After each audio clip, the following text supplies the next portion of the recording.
Hello, everyone. Welcome to Virtual VSC. My name is Kristen Mills, and I'm your host for this evening. I am the Visual Arts Program Manager here at Vermont Studio Center. And tonight for our virtual visiting artist, we have Lucy Pullen. Hooray! Lucy has been here at VSC a few times, and she also was scheduled to be here again, but obviously, during this pandemic, she is on your screen. Lucy Pullen is a Canadian artist based in New York. Her work has been exhibited widely in solo and group exhibitions across Canada and the US. Pullen holds, I'm going to say Lucy holds degrees from the Nova Scotia College of Art and Design, BFA, and Tyler School of Art, an MFA, which is also where I got my MFA and also where Kathy got her MFA. So fun, all at different times.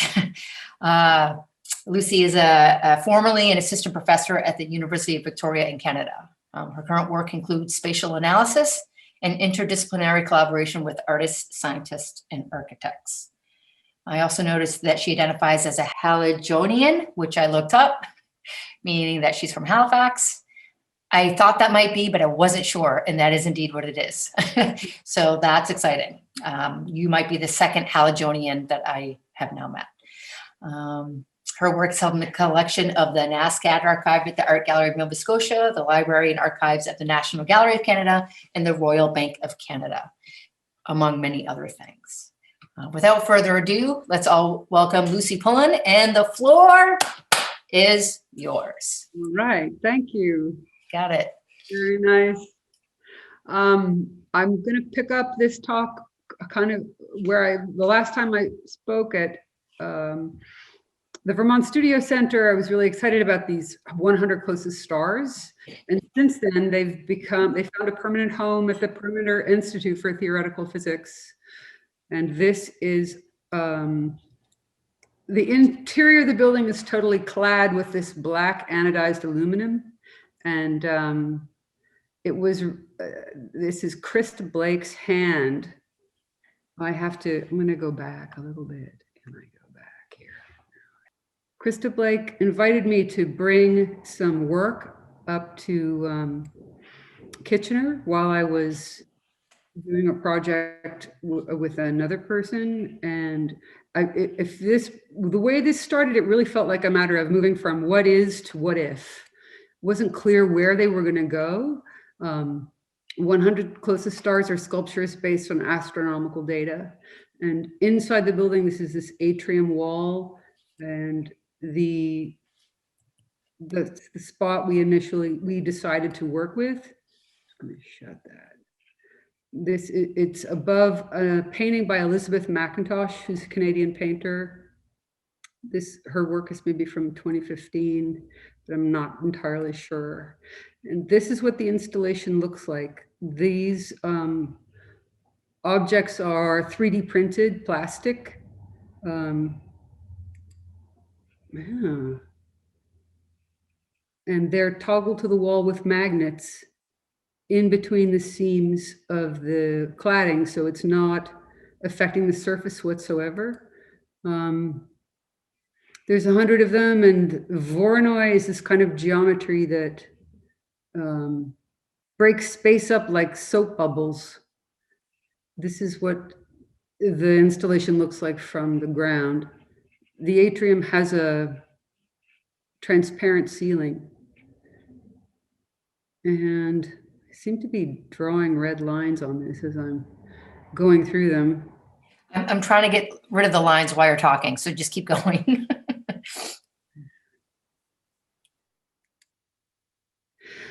I made these objects without knowing where they were going to go.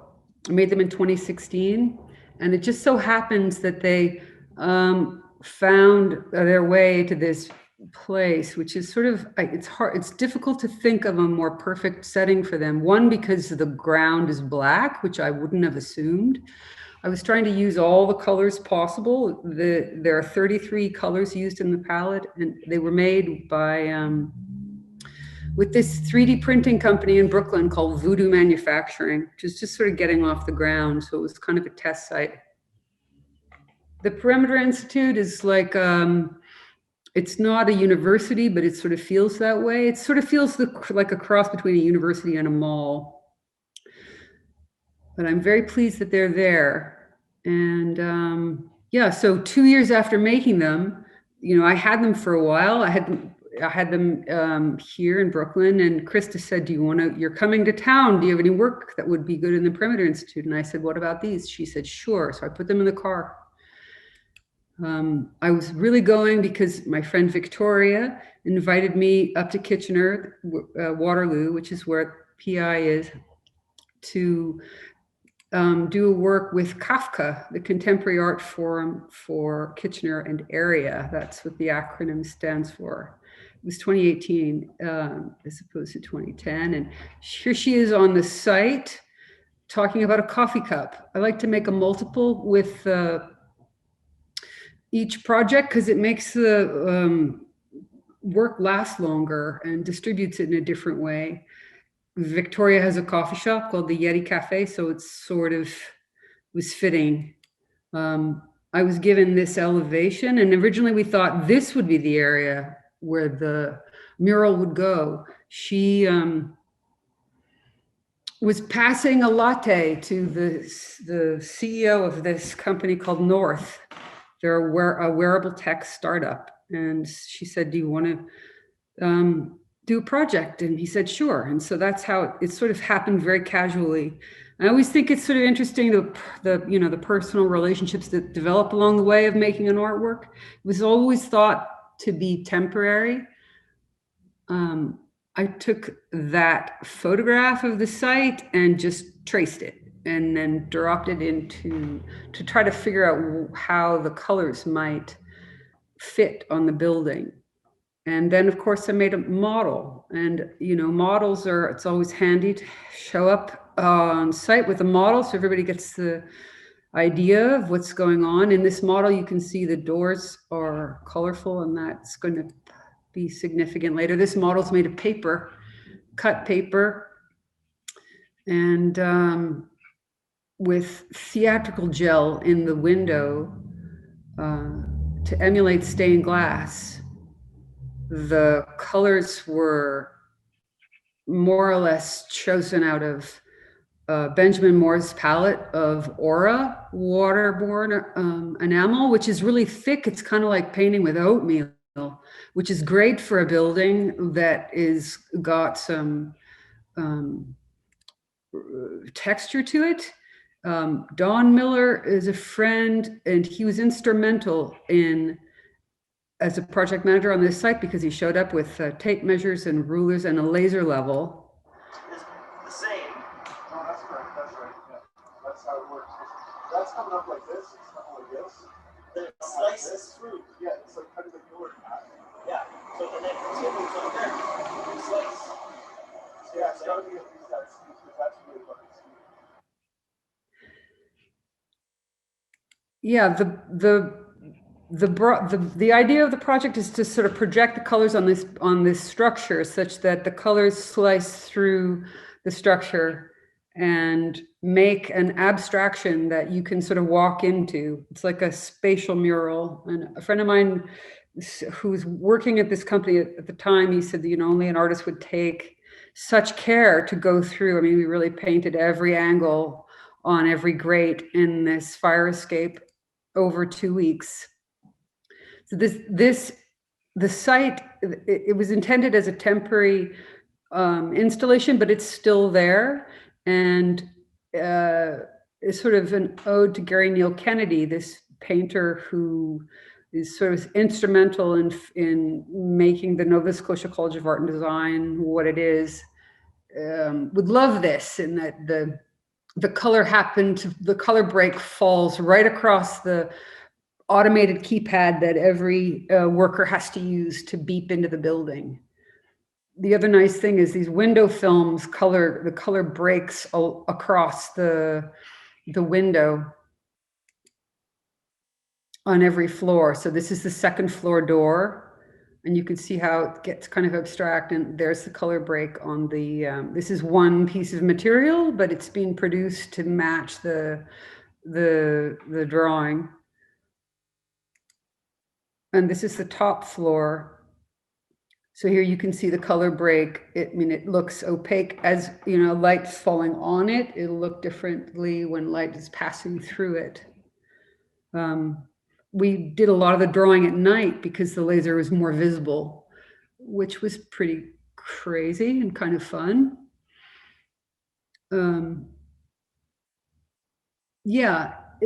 North, they make focals, which is like Google Glasses meets Warby Parker.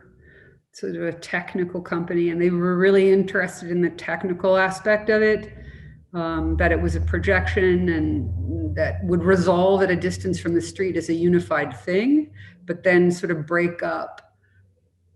This is my friend Barry. It's just for scale. It's still there.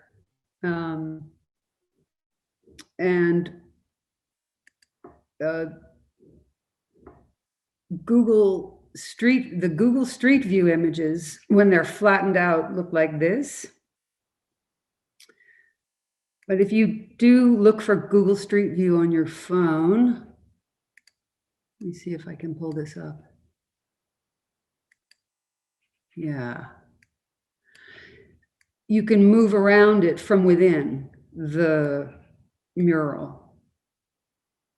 And if you're looking at this on your phone in Google Street View and you click this icon, this compass, this turning action that I'm doing with the mouse will happen with your body. So that's fairly gratifying. This idea to make this kind of image came from Sebastian Coever, who worked on the project as a painter. Okay. This is a photograph of a work by someone from within the company, Esserhan Paravesi, and you can see how important the window detail is on it. Yeah. This is the company. Another proposal, I've been making proposals for public works, partly, because I don't know why, I just have been. Because I guess I like to think about how to move from what is to what if. And so there was an open call for monumental women. How would you represent a monument, say, in Central Park in bronze on the Mall for the women's suffrage movement? And so I came up with this model in which, each figure is working out a complex problem in their own way. Sojourner Truth in the back is walking, and Elizabeth Cady Stanton writes, and Susan B. Anthony speaks. They're on a plinth, they're on a geometric base that, so I wrote to the Library of Congress for original signatures, and they sent me this document. I took these original signatures and incorporated them into a base. Come on. Yeah, there's another one. They're kind of amazing documents, this kind of thing.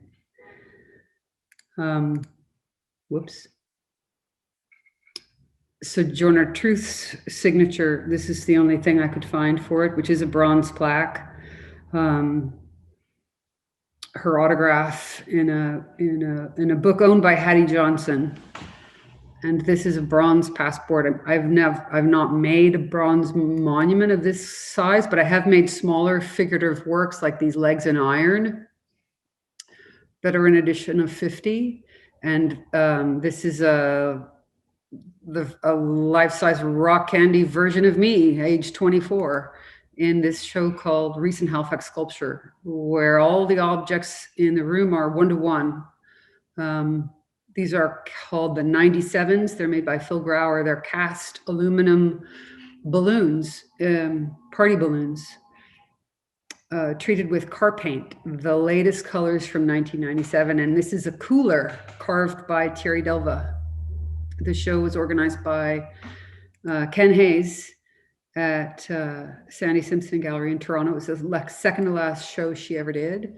So that figure was clothed, and other, clothed works that I've pursued this is a reflective dress. made in 1998 in Halifax, shot by David Lawson. And there we go. That's what so, you know, if we take Suzanne Langer's idea that sculpture is a kinetic volume in space, not that it moves, it can be stationary, but I thought that, you know, the presence of these people, these magnificent people who signed that document and pushed, you know, change forward, if their signatures were cut, you know, in a plane, the light could pass through them and they could become kind of, you know, real. Katie Stanton said that, you know, of her collaborator, I forged the thunderbolts and she fired them. And that seemed to make sense to me with this, the impetus behind this rope swing, which is just a swing in use, or sheathed in reflective material for these two girls. And this is I worked with Will Rogan, my friend, and he's on this call, and he's just moved to Vermont, which is kind of amazing. And he and I made an exhibition of works related to reflective material at Yerba Buena in San Francisco in 2003, I think, including this, a healthy number of reflective pins, you know, which bring up the question, like, how do you visualize a movement? A movement is often, you know, something that's made of many, many people. And that's something that these buttons, this is Anina, Will's daughter at the time, and her friend wearing these pins. This is a example of how we wrapped 20 6-foot painter's ladders in reflective fabric. And so this fabric responds to repositioning and light. And if you photograph it with a flash, it flattens.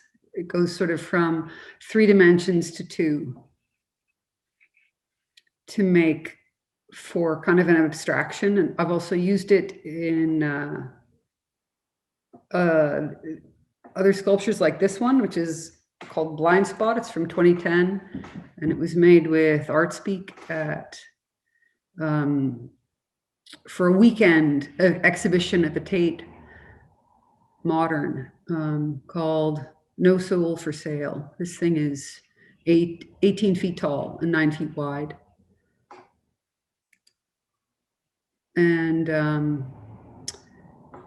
yeah, so that's one proposal that didn't work, but I got a lot out of it in any case. And so this is another project I'm working on, this is a structural model for maybe a book called The Divine Comedy, which repurposes this sculpture called the Divisible Model, which I made in Los Angeles when I was there for a summer in 2006 with Julie Deemer at the Outpost for Contemporary Art. She has a space in Highland Park. And this is a girl named Amy who was helping me at the time. I was making these folded plywood sculptures that are also dipped in chalkboard paint. And the divisible model, you know, people could take one, and I have about 20 left. And so I've kind of been reworking them into this book form just by, you know, binding them together and thinking of ways to use open data. Whoops. Oh, that went really quickly. Can I go back? Yeah. This would be an artist book made with die cuts and graph paper. The die cuts use this profile that's based on open data from New York City, 311. You can, if you have a complaint, you can call 311 as in many cities, and they will note it, you know, the time, the date, the place, what it was, and they file it under a category. And so for some reason, this fascinates me. I like that it's impenetrable and kind of beautiful, and it looks like a mountain. And I've been, I'm quite aware that it's Martin Luther King Day. Happy Martin Luther King Day, everyone. And, he has this beautiful phrase where he says, he wants to carve a tunnel of hope from a mountain of despair. And I like that idea. And I think that's kind of, I want to do that too. This drawing is not really that satisfying. I'm still looking for the form and ways to kind of tie it into this. This is a picture, an illustration of the divine, Dante's Inferno, Divine Comedy, and it seems like these two things could be joined together in an artist book, possibly. That would make it would open like a graph paper mountain. So as Dante, is ferried, there are fairy complaints, there are noise complaints. And the complaints really correlate with the cantos in the Inferno, kind of an amazing way. It's almost funny. It's a little scary. And so the graph paper could be made with this, with Munkin Polar Rough, which is this kind of paper that's not really paper. It participates in something called the circular economy that I have was introduced to by Resolve Studios. And, if you die cut to such a degree, this is the profile of the sculpture that's in this room. It's 3D printed, but it could be made out of pulp using the excess if the book were to come to pass, instead of waiting to hear from the Women's Studio workshop. But I've been using this, I've used this profile, here it is again, with a project a couple of summers ago with my partner, Tom Butter, called Being Close. It involves this book, which is open and face down, and it moves along this track. It's about eight feet in the air. Is it 8 feet? No, maybe it's not that tall, but the sculpture consists of a few different sculptural elements that all kind of work in tandem.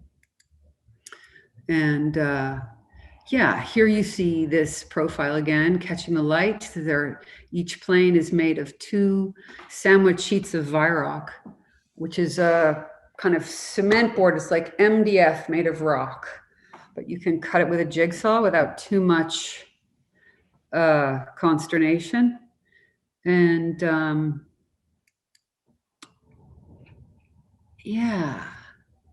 book is made of sheet metal and aluminum. In each of the sculptures, there's a place to sit, so you can sort of hang out. And here you see Tom's activating the book.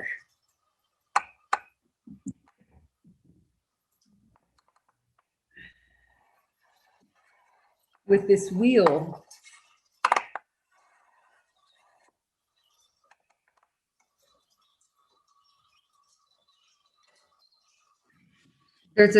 There's a track on the truss that he built and a 100-foot length of bike chain that sends the book down to the end.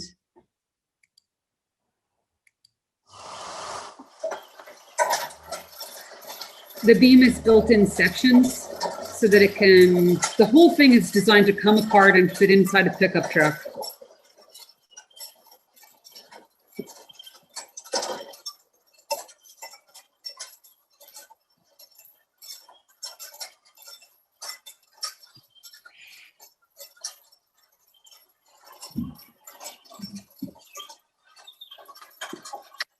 Hey, Lucy. Yeah. Somebody just asked a question in the chat, but I think it might be helpful for right now. Is that okay if I read it to you? Sure. She said, can you explain the profiles and how they relate to the 311? Absolutely. So here is again the profile. And so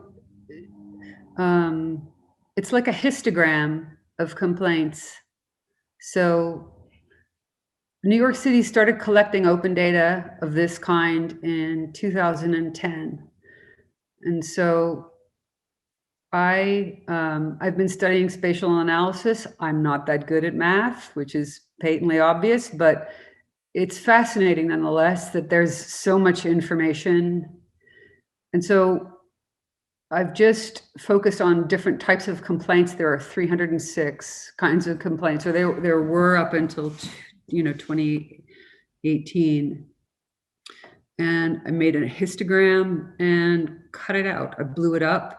I projected it so that it could. This thing is 6 feet tall, and each where this stops, the smaller one picks up. Does that make sense? Does to me. Okay. Yeah. So if you imagine this is like 1/3 of that original black shape, the top third, this is the bottom third, and the middle one is the middle. So I blew it up. I like that it looks like a city without being a city. I mean, I feel like it looks like a city in that New York City has all these really aggressive angular geometries, just in the skyline and the streets, and where the streets meet the road, and it has that feeling, but it's portraying a different sort of almost like an emotional part of it. Yeah, this project all told evokes different kinds of proximity between effort and ambition, striving for a goal, narrow margins. I made a drawing of the beam using this parametric software called Rhino. I like the detail that it has, and something I wouldn't really imagine to draw in another way, but it also could be made in this way. Oh, look, there's more.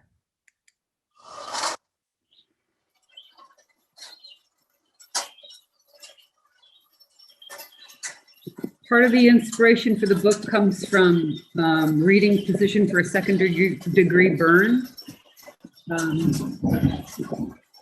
And part of its placement on the border of the woods and a clearing comes from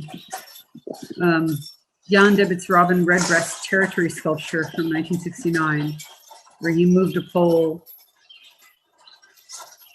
a little bit at a time to convince a bird to, that the middle of the field was its territory.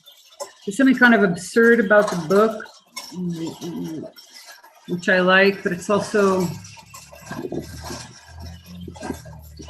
yeah, it doesn't resolve, which I feel like it's sort of important that art not really resolve, that it hang on to some level of abstraction while, that it poses more questions than it answers.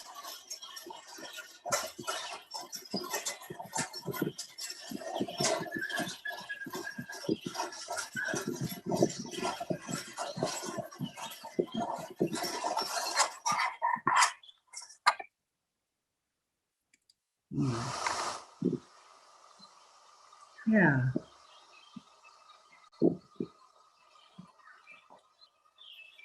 There's Virock on either side of the wheel as well. This work was shown in New Hampshire at the Adron Duckworth Art Museum, which I don't think is functioning anymore. And it's back in Fremont Center where we live. It's installed. These views are in Fremont Center. So we installed it and then took it down and set it up in New Hampshire for a while, and then took it down and brought it back.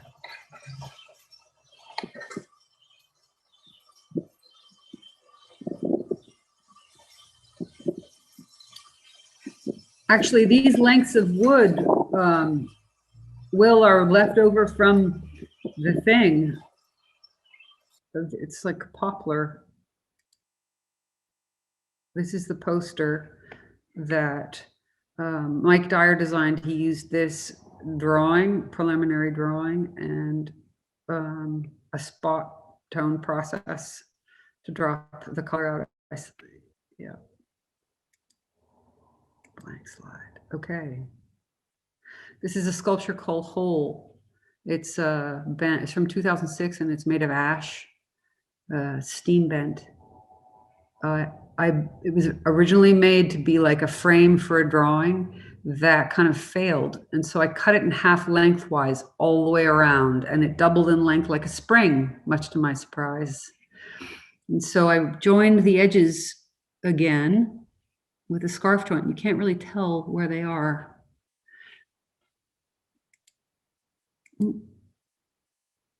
I've made a couple of works with spirals. This is just a 2-foot aluminum spiral.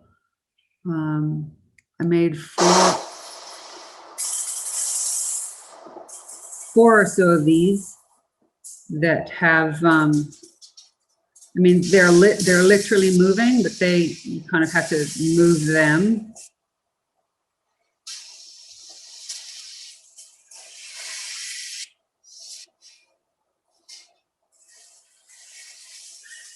They're kind of like a model of a kind of paradox. I feel like they're kind of surreal and they're kind of phenomenal at the same time.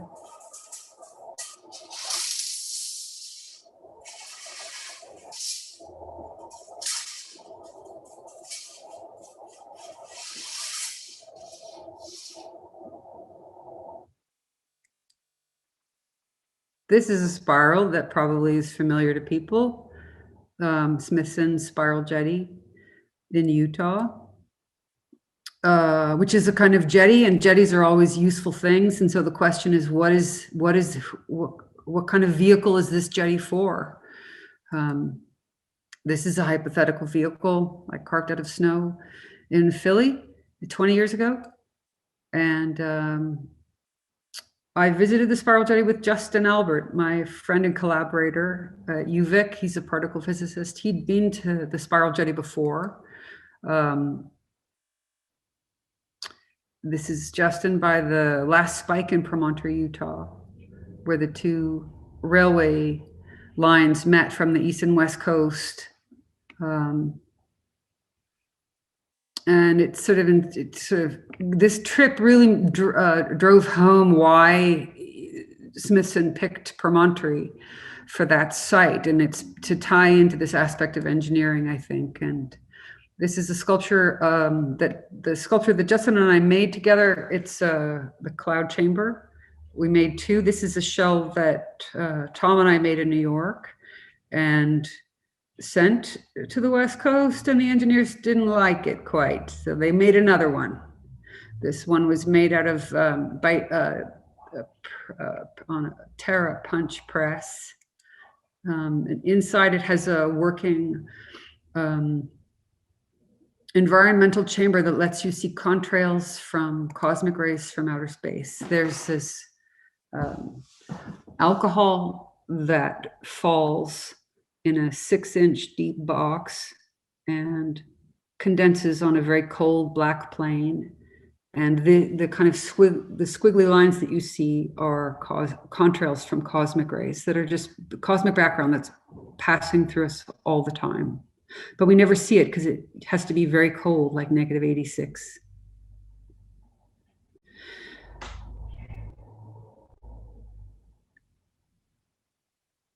There's something about this which it feels like it's belongs to the person who sees it. The moment isn't really repeated. It's theirs, belongs to them.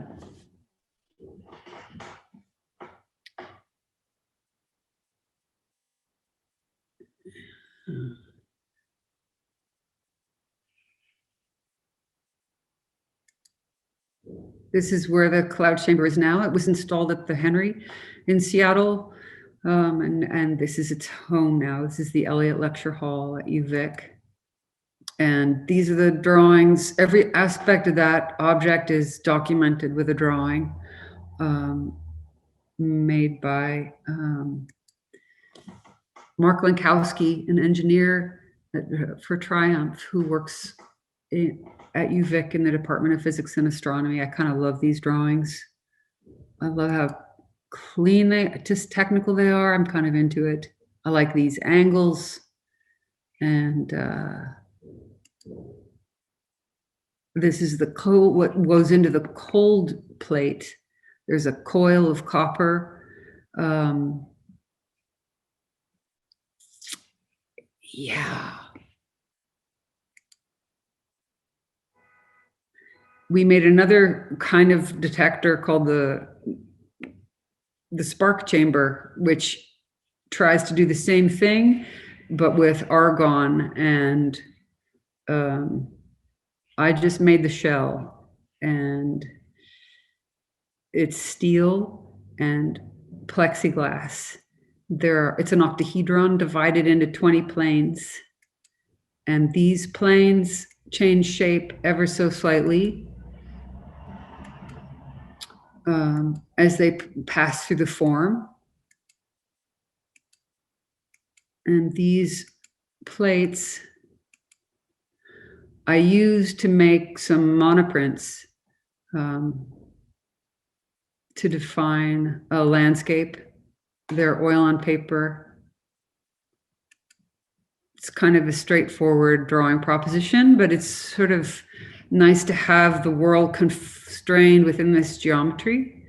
I made a bunch using 2 colors at once, just 2 colors that make many more colors. This is an object from 1996 that is made of 1,000 sheets. They're small, they're 3 inches. And there's a circle withdrawn from each one, and it was the first time I really asked for help with math. I went to Dalhousie University, and I found a man named Professor Keast, who wrote an expression for finding radius, which is crazy. So people who saw my last talk at VCU will recognize this image of 100 closest stars. It's when I just got them back, it's in my studio in Brooklyn, but it's a good time for me to just take a break and pop over and just talk about Voronoi geometry a little bit. Here, this is the best diagram I've seen that describes Voronoi. So anywhere it's made by Alex Butel, and so you have one point and you have another point. These 2 points will be exactly equidistant, a third the same. These 2 are the same distance. Every time you add a point, no matter where it is, they will all be exactly the same distance apart from one another. And so when you pass, even if one is moving through, it'll always figure out the path of being just in between. We can't see that diagram, just so you know. Oh, you can't? No, just the image with the objects on the wall, but Okay, well, that's helpful. just so you know. Thank you. So that Voronoi geometry is based on points, and my friend Sandy Plotnikoff, an artist in Toronto, and I tossed 2,500 super balls off the top of a parking garage in 1997. And I just want to show this.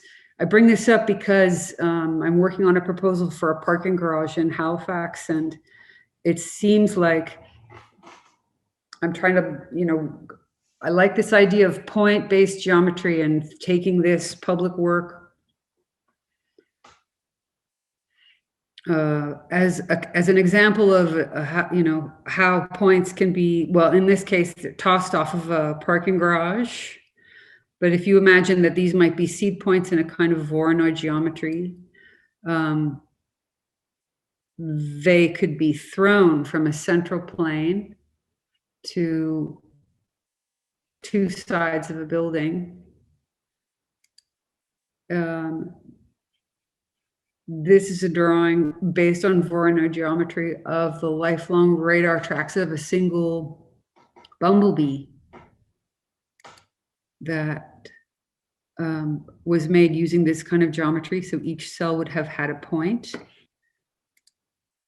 And this is the second image, a second bee. Every time the bee flew to a place, it made a point. And so where there are denser areas in the image, the bee went there more often. So probably this is home base. And that will be a proposal. This is a proposal for a bee parkade in Halifax that throws these drawings from a central plane to the building. The building is right here near the Museum of Natural History. Map makers use Voronoi geometry because it's very much concerned with neighbors. Each neighbor, you know, it sort of is, the neighbors for this proposal include a skate park, a fort, stables, and a hospital. And the museum used to have an observation hive. So in a way, the parkade could become a vehicle for beekeepers in Nova Scotia. There's something, this is a drawing I made of Mount Analog. It's a fictional place in a novel, which has a jetty that's shaped like a key, or thought of as a key. Sort of Halifax is a place that has a lot of universities, and so it seems fitting that there be a thought-provoking, you know, a building in the center of town. I'm waiting to hear about this, and so researched, you know, how many beekeepers are in Nova Scotia if that were to be the case. This would be an 8-story parking garage, and so it would be broken up into panels. That could be making some interesting geometry within each level. I could imagine people developing, you know, favorite places to park within the structure. There's a lot of information in these drawings at the moment. Like if the smallest cell is an inch, the whole thing would be 150 feet. I'm using this, you know, this is a script that would control the drawing, which is a little bit crazy, but I kind of like it as a drawing in and of itself. This is what I'm working on. This is another picture of the Perimeter Institute, but looking from the opposite direction of, and you can see there's a work by a woman named Laura de Decker who went to UVic when I was there, and beyond this is beyond this glass wall, you can see these 3 paintings, and they're in a hallway. That's a bit closer. They're in this hallway that's hanging in space. So it's kind of like, I don't know, you get the feeling of, you know, you get the feeling of being in space, but you're also pretty close to these things. So as a site-specific installation, it was kind of perfect. They were installed there for 2 years. And, you know, they just look a little bit like Ad Reinhardt paintings right now, with black squares. But when you get up close, the nice thing about this hallway, it's just for researchers, so you're really close to the work. And you can sort of check out the details, like this thing is printed. So what's white has not been, there's no pigment. It's just this green, which is sort of the color of chalkboard. There are chalkboards throughout this building. But the lines seem unbelievably taut. And so I'm kind of excited about the possibility of scaling this work up to a parking garage. I should hear any day now, really. So I think that's all I have. There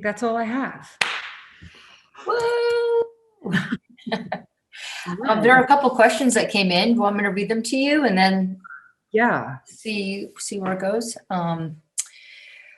Somebody wrote, I work in data visualization, and it's amazing to see the intersection of art with data. What draws you to this type of work? That's a good question. I thought, you know, I'm good at space.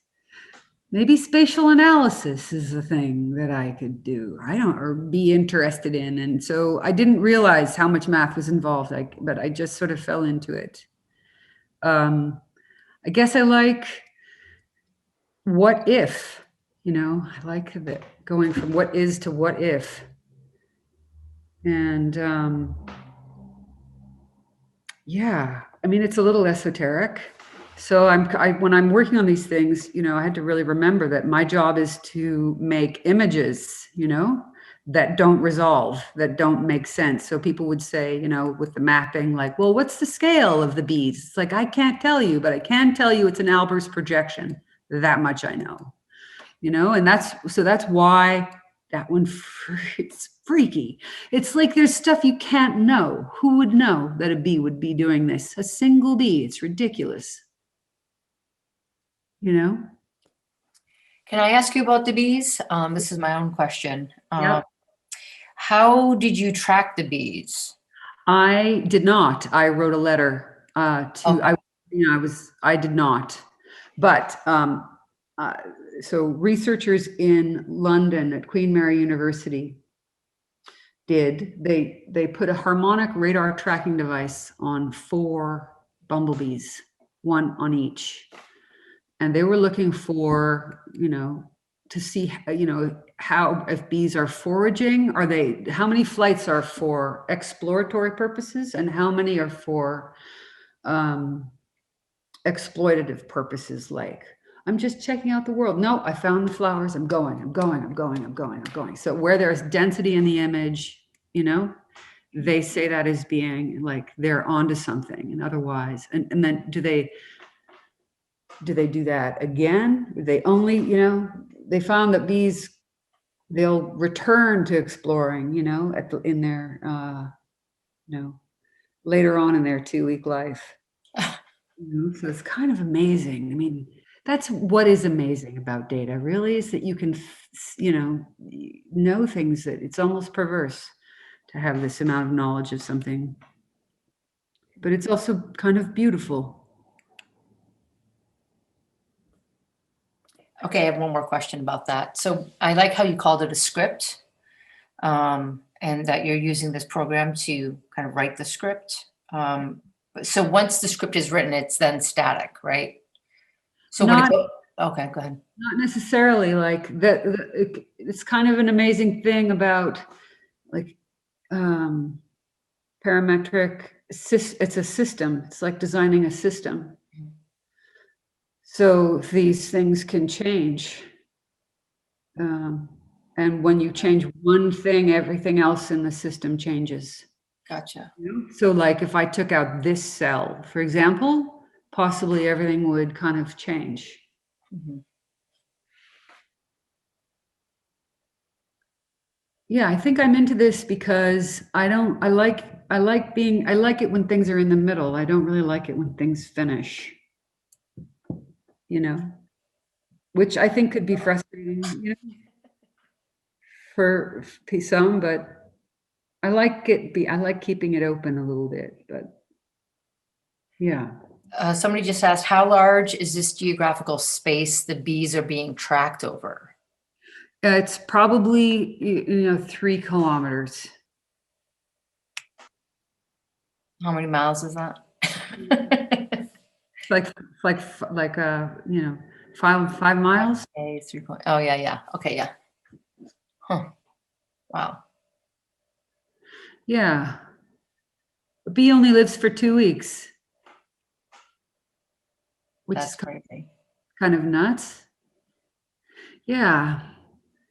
I'm working with another on, I keep Tom and I keep bees, and it's kind of amazing the way they organize themselves. And I mean, it must not have happened overnight. It must have been a gradual thing. Bumblebees are a totally different story because they're solitary. They do their own thing. They don't live up high. They like to live in the ground. Who knew? Mm-hmm. One thing I found, studying spatial analysis at Pratt, particularly with this guy Philip Martin, is that statistics and art, it's similar in that the wrong answer is just as important as the right one. Like all numbers count, you know? And I kind of like this idea that, you know, I can throw, you know, throwing this drawing to the building is a little bit like throwing the balls off the building in some way. It's kind of perfect. This building doesn't exist anymore when the other one doesn't exist yet. Mm-hmm. A little bit bizarre. So I really hope this project goes forward, you know. I like these too. Yeah. Yeah, I like that geometry kind of, you know, brings it together. I like that the work is consistent within itself without being kind of, but it's still kind of moving, you know what I mean?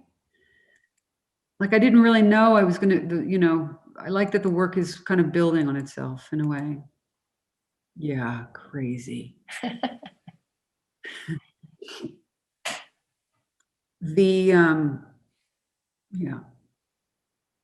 This one is still there, but the other one that we made, Can I just say that room looks fake? this room? Yeah, it looks like it's made out of cardboard or paper. Yeah, no, it's a real room. It's a real room, okay. Yeah, It's wild. I know. I mean, it's good that it's there because these guys can take care of it. Yeah. I love this thing. Yeah, and I kind of like that this image with that thing going through, you know, it ends up being a bit like the bee drawing, you know, which has that kind of accent, almost like an accent aigu, like a shooting star. There's something amazing about scale in this one in that it's like a reasonably sized thing, and then suddenly you're looking at something that's, oh, it's that dust. You know, gets a lot smaller, but then when you realize what that is, it sort of gets bigger again. Somebody just asked, can you explain how the alcohol in the cloud chamber reflects movement in space? Sure. The alcohol droplets fall, they're heavier, and then they're falling on this black ground. And as they're falling, they make like what they call a supersaturated layer. So it's like fog, it's like juicy kind of. And so the contrail as it's passing, the cosmic rays as it's passing through has something to ionize. It like ionizes a track. It's like a contrail in the sky when you see a jet go by or a plane and it leaves this kind of trail. That's what this is. This is the reason that these particle detectors are well underground, like CERN and so on, because they're trying to get away from this. So going the other direction and trying to visualize this seemed like a thing to do. I heard about this when I was in, you know, high school, and it always kind of fascinated me. And then when I met Justin and he was interested in talking about things, it seemed like, well, we should clearly make this. You know, it took 4 years and quite a bit of will. You know, he's quite stubborn. Not that I'm stubborn or anything. But yeah. Is there another question? There's a couple. Somebody asked, where do you see in? And I don't know if they meant into the cloud chamber or into that room, but I think they mean the cloud chamber. In the top. I see. In the top. Yeah. Okay. I should have put more pictures of that. I probably can get them. Dare I go in there? And then somebody said there often feels like there is an interest in social relations in your work, or that social relations are being expressed. Any thoughts? Totally. There. Okay, this is the Voronoi GL. Oh. Isn't that crazy? Wow, that's cool. It always goes for exactly the halfway, which, you know, people in mapping and GIS are really going to use this. It's going to get complicated. Wow. You know, yeah, you see in the top plane. Can you see that? There it is. There. Yep. There you go. Yeah. So there's like, That's the plane. This was really tricky to photograph. And this the top layer is see-through. It was made like a car windshield, really, so it doesn't fog over. So it's heated, Mm. you know, but it won't fog. So it was custom made. Justin took control of that, making that thing. So the alcohol falls and there's a trough, so it'll get caught in the cistern and circle back. It was based on this sculpture. I made this sculpture kind of not knowing where it would go.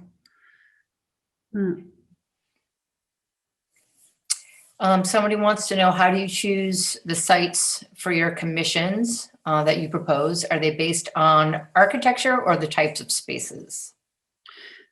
The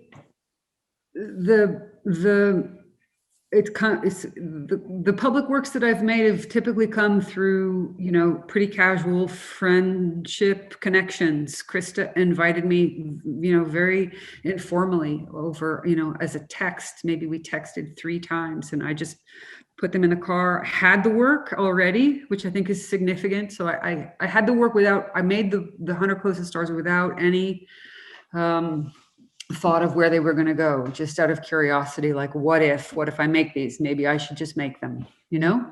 So I had them for 2 years beforehand.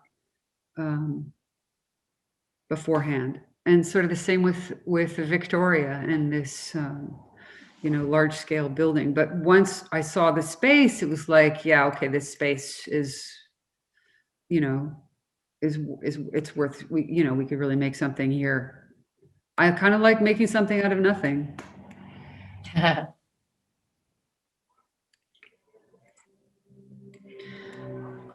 Somebody has another question about the bee drawing again. Yeah. Did you manipulate or plan on manipulating the data for the bee drawing through the coding to create a desired aesthetic visual, or will you stick to using the data as you received it? I used the data as I received it, but I did put a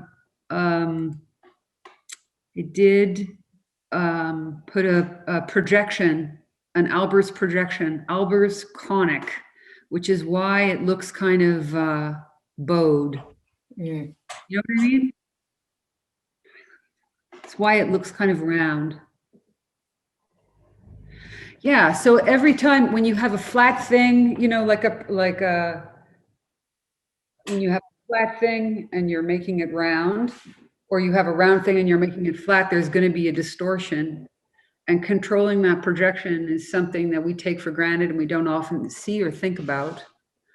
But that's, I think, why this has kind of an exaggerated stretch. There are many different kinds of projections. And the first of the 4 drawings, the 2 worked better than others for reasons that are, you know, I don't really know if it's because of the amount, you know, how the bees were just rolling at that time, you know. But 2 for 4 is pretty good. Yeah. I mean, I'm not that good at this data science thing. I'm curious, and I have enough knowledge to sort of know where I get into trouble. I used a program, though I did make this, you know, from a spreadsheet to a picture with R, programming language called R, which is open source and it's totally unintuitive. But math is a language, which is kind of helpful. Like it has a syntax and I can speak French, you know. It has like a, you know, if you can think about talking, you know, I feel that's how I sort of think about math now. Is like talking in a foreign language. Right. Quite foreign, but you know, maybe, yeah. I mean, I kind of like that also with this site in particular in these drawings, because it's bees. Everybody likes bees.